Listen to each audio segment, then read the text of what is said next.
Hello, Cho. Let's read a given question. The question says the net resistance of a voltmeter should be large to ensure that option A, it does not get overheated. Option B, it draws excessive current. Option C, it can measure large potential difference. Option D, it does not appreciably change the potential difference to be measured.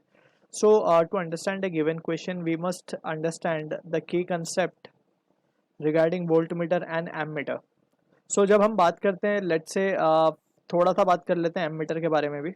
Ammeter कैसा device है? It is the device that measures current, right. ये current measure करता है and it is always connected in series.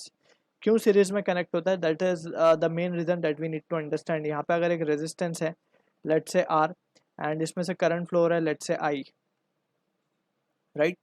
And इसके साथ हमने series में एक एमीटर ज्वाइन कर दिया है, राइट.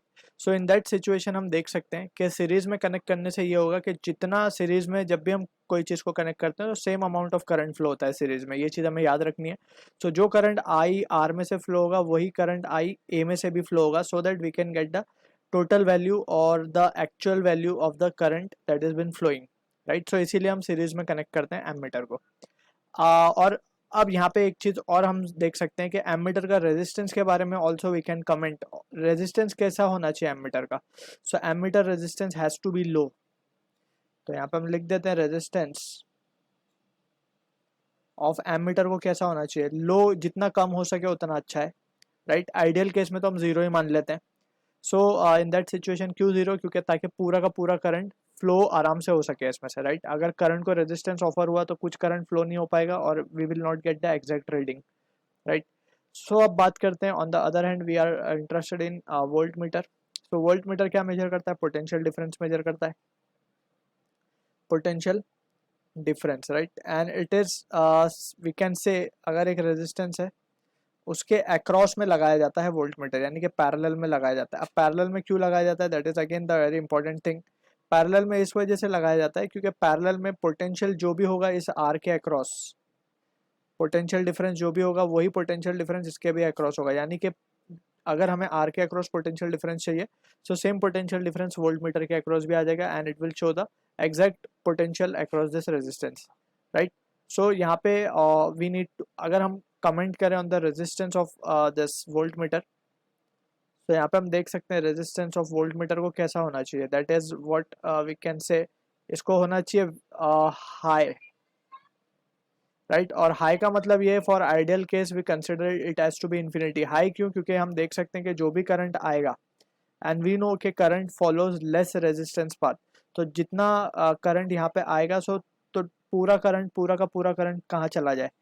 पूरा का पूरा करंट आर में चला जाए. No current flows through the voltmeter. So ये है आइडियलिस्टिक केस, राइट. लेकिन एक्चुअल में थोड़ा बहुत करंट इसमें से जाता है सो दैट वी हमें वोल्ट मीटर से एक्यूरेट रीडिंग नहीं मिलती, राइट. इसीलिए हम पोटेंशियोमीटर के लिए जाते हैं. तो नाउ फ्रॉम दिस डिस्कशन अब हम देख सकते हैं कि हमें क्वेश्चन में बोला गया net resistance of the voltmeter should be large to ensure that. First option को तो हम डिस्कार्ड कर सकते हैं, second option can also be discarded, right. So यहाँ पे हम देख सकते हैं कि वोल्ट मीटर को अगर हमने एक्सटर्नल रेजिस्टेंस, लेट्स से एक रेजिस्टेंस है जिसके अक्रॉस हमें पोटेंशियल डिफरेंस मेजर करना है. सो हम वोल्ट मीटर को अगर पैरेलल में लगा रहे हैं, ठीक है. अब यहाँ पे जैसे हमने डिस्कस किया कि लेट्स से कोई बैटरी सोर्स से ये कनेक्टेड है. सो यहाँ पे जितना करंट ये फ्लो होगा यहाँ से, राइट, बैटरी में से जितना करंट फ्लो होगा. अब अगर इसका रेजिस्टेंस बहुत हाई रखते हैं, रेजिस्टेंस वैल्यू बहुत ही ज़्यादा हाई है इसकी, so maximum of the current, कुछ तो करंट लेकिन फिर भी तब भी क्या होगा? फ्लो होगा वोल्ट मीटर से.